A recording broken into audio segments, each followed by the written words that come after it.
இப்போ ரொம்ப டேஸ்டான ஹெல்தியான வெயிட் லாஸ் காளான் சூப்பு செய்ய போகிறோம். Mushroom soup. இந்த சூப்பை காலையிலையும் பிரேக்ஃபாஸ்ட்டுக்கு குடிக்கலாம், நைட்டு டின்னருக்கும் குடிக்கலாம். உடம்புக்கு ரொம்ப நல்லதுப்பா, வெயிட் லாஸுக்கும் ரொம்ப ஹெல்ப் பண்ணும். வாங்க எப்படி செய்யலான்னு பார்க்கலாம். பீன்ஸ் வந்து ஒரு 100 கிராம் எடுத்திருக்கேன். நல்லா வாஷ் பண்ணிட்டு நல்லபடியாக நறுக்கி வச்சிருக்கேன்ப்பா. ஒரு கேரட் எடுத்திருக்கேன், மீடியமான கேரட்டு. இது வைப்பா இப்படி நீளமாக நம்ம கட் பண்ணிக்கிட்டோம். இப்போ இதையும் பீன்ஸ் எந்த அளவுக்கு நம்ம கட் பண்ணியிருக்கோமோ அதே மெல்லிஸில் தான் நம்ம கேரட்டும் நம்ம கட் பண்ணிக்கணும். அப்போ தான் சீக்கிரமாக நமக்கு வேகும். இப்போப்பா நான் வந்து காளான் ஒரு 200 கிராம் எடுத்திருக்கேன். இப்போ நல்லா காளானை நல்லா வாஷ் பண்ணி வச்சாச்சு. இப்போ இது மேலே இருக்கிற கொண்டையை வெட்டி விட்டுருவோம். வெட்டிட்டு இப்போ இப்படி நல்லா நீளமாக நம்ம நறுக்கி வச்சுக்கணும். அவ்வளோதான், காளானை நறுக்கி வச்சிட்டோம். இப்போப்பா கேஸ் ஆன் பண்ணியிருக்கேன்.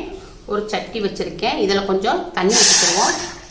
இப்போ வந்து நம்ம பொடியாக நறுக்கி வச்ச பீன்ஸையும் கேரட்டையும் நம்ம கொஞ்சம் வேக விட்டுருவோம். இப்போ காய்க்கு தேவையான அளவு உப்பு போட்டுக்கிடுவோம். இது பிங்க் சால்ட்டுப்பா. இப்போ இதை வந்து காய் வந்து ஒரு 3 நிமிஷத்துக்கு மீடியத்தில் வச்சு நல்லா காயை வேக விடுவோம்ப்பா, மூடி போட்டு. இப்போப்பா அம்மா வந்து சாப்பாடு வச்சுருக்கேன். சாப்பாடு இருந்தால் ரொம்ப ஈஸியாக இருக்கும்ப்பா, 5 நிமிஷம் வேலை தான். இப்போ நான் இஞ்சி எடுத்திருக்கேன், 1 இன்ச் அளவுக்கு இஞ்சி எடுத்திருக்கேன். இது கொஞ்சம் மீடியமாக கட் பண்ணி போட்டுக்கிறோம்.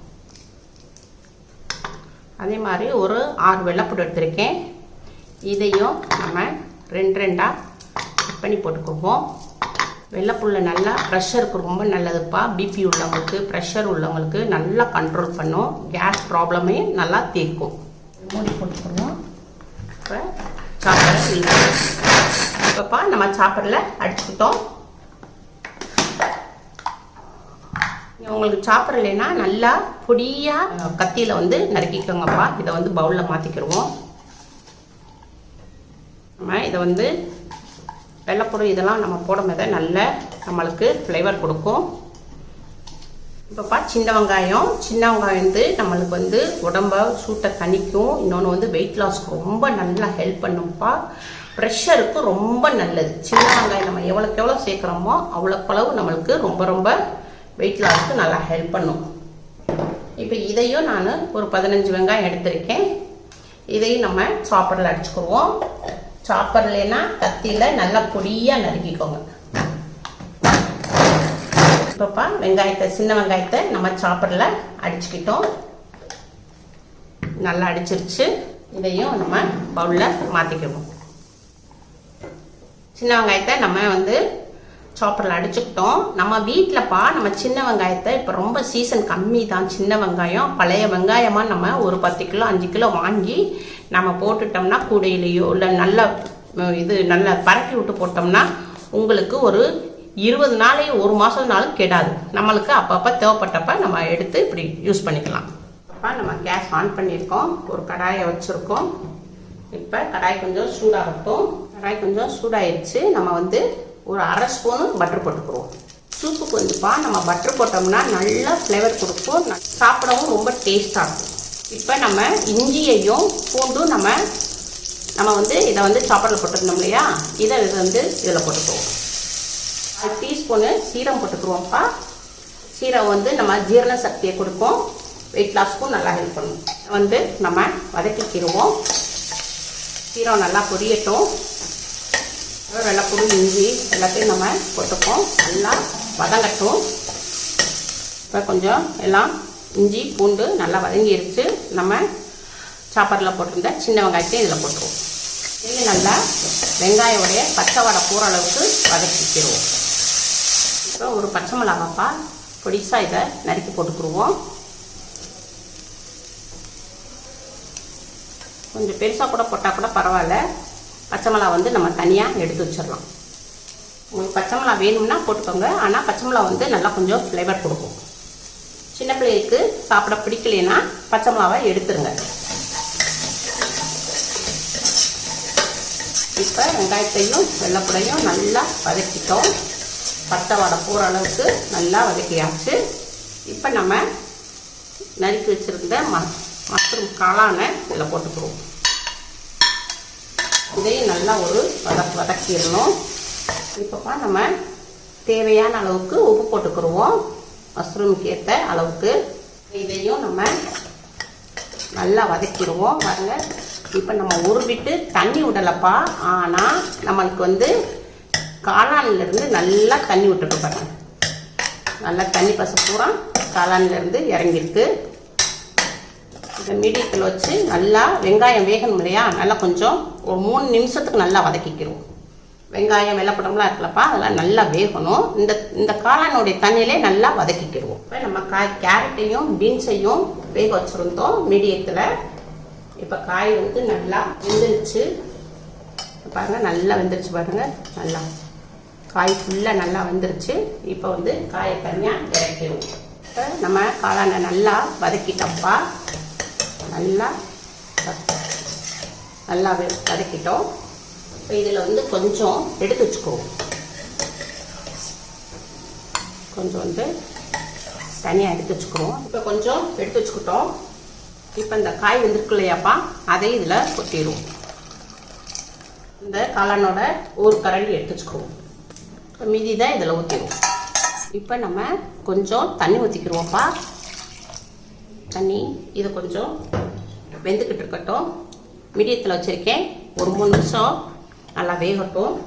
இப்போப்பா நம்ம காயும் மஷ்ரூமும் கொஞ்சம் நம்ம வதக்கி வச்சுருந்தோம் இல்லையா, அதை இந்த மிக்சியில் போட்டுக்கிறோம். இதை மிக்சியில் போட்டுக்கிட்டோம். இது சூப்பில் எல்லாத்துலேயுமே கார்ன்ஃப்ளவர் தான் போடுறாங்க, ஆனால் வெயிட் லாஸில் இருக்கிறவங்களுக்கு கார்ன்ஃப்ளவர் தேவையில்லை. அதனால் நம்ம கோதுமை மாவு இருக்கு இல்லையா, அந்த கோதுமை மாவை ஒரு 2 ஸ்பூன் போட்டுக்கிறோம். இதில் கொஞ்சம் தண்ணி ஊற்றி, கொஞ்சமாக தண்ணி ஊற்றிக்கிடுவோம். தண்ணி ஊற்றிக்கிட்டோம். இப்போ இதை உங்களுக்கு நான் மிக்சியில் பரபரன்னு அடிச்சு கொண்டு வரேன். இப்போப்பா நம்ம காயை மஷ்ரூமையும் அடிச்சுட்டு வந்துட்டோம். பார்த்தீங்களா, இவ்வளோ நல்லா இப்படி திக்னஸாக இருக்குது. நம்ம கொஞ்சம் தான் தண்ணி ஊற்றணும், ரொம்ப ஊற்றக்கூடாதுப்பா. நம்ம அங்கே பார்த்துக்கிட்டு ஊற்றிக்கணும், சூப்பில் தண்ணி பார்த்துக்கிட்டு ஊற்றிக்கிடுவோம். இப்போப்பா நம்ம சூப்பை மீடியத்தில் கொஞ்சம் வேக வச்சுக்கிட்டோம். இப்போ எடுத்துருவோம். இப்போ இதை இதில் போட்டுக்கிறோம். உங்களுக்கு திக்னஸ் கொடுக்கும். திக்னஸ் கொடுக்கும்போது இல்லாட்டா தண்ணியாக இருக்கும், அப்படியே வச்சோம்னா தண்ணியாக இருக்கும். எல்லாத்தையும் மிக்ஸ் பண்ணுவோம்ப்பா. இன்னும் இதை ஒரு நம்மளுக்கு கோதுமை மாவுடைய பச்சை வாடை போடுறதுனால ஒரு 3 நிமிஷத்துக்கு நம்ம மீடியத்தில் வச்சு நம்ம கொதிக்க விட்டுக்குருவோம். திக்காக இருக்குப்பா, கொஞ்சம் தண்ணி கலந்துக்குருவோம். ஏன்னா அது கோதுமை மாவு போட்டிருக்கோம் இல்லையா, அது கொஞ்சம் வேகணும். அதனால் கொஞ்சம் தண்ணி கலந்துக்குவோம். எல்லாத்தையும் மிக்ஸ் பண்ணிக்கிடுவோம். இப்போப்பா நான் எல்லாம் கலந்தாச்சு. உப்பு எல்லாம் கரெக்டாக இருக்குது. இப்போ ஒரு 2 நிமிஷத்துக்கு மீடியத்தில் வச்சு நம்ம கொஞ்சம் வேக வைப்போம், வேக விடுவோம். இப்போ நல்லா கொதிச்சிருச்சு. இப்போ இதில் நம்ம கொஞ்சம் மல்லி இலையை போட்டுக்குவோம். மல்லி இலையை நல்லா பொட்டிஸாக நறுக்கி போட்டுக்குவோம். இப்போ ஒரு அரை டீஸ்பூன் மிளகுப்பொடி போட்டுக்கிடுவோம். காரத்துக்கு நம்ம காரம் எதுவும் சேர்க்கலப்பா, அதனால மிளகுப்பொடி போட்டுக்கிடுவோம். இப்போ நம்ம எலும்புச்சம்பழம்ப்பா. இது நான் இப்போ அரை எலும்புச்சம்பழத்தை ஏற்கனவே கொஞ்சம் புளிஞ்சு வச்சிருக்கேன் அம்மா நேற்று. இப்போ இன்னைக்கு இப்போ இந்த எலும்புச்சம்பழத்தில் ஒரு 6 ட்ராப்ஸ் விட்டுக்குவோம். ரொம்ப புளிய வேண்டாம், அப்போ தான் நல்லா நம்மளுக்கு டேஸ்ட் கிடைக்கும். எல்லாத்தையும் இதை மிக்ஸ் பண்ணிக்கிடுவோம். நல்லா கம்ம நல்லா ஃப்ளேவர்ப்பா, சூப்பராக இருக்குது. அவ்வளோ ரொம்ப மணக்குதுப்பா, சூப்பராக இருக்குது. பார்த்தீங்களா எப்படி வந்திருக்குன்னு. இந்த சூப்பப்பா நீங்கள் டின்னருக்கும் குடிக்கலாம், பிரேக்ஃபாஸ்ட்டுக்கும் குடிக்கலாம். நம்ம கேஸை ஆஃப் பண்ணிடுவோம்.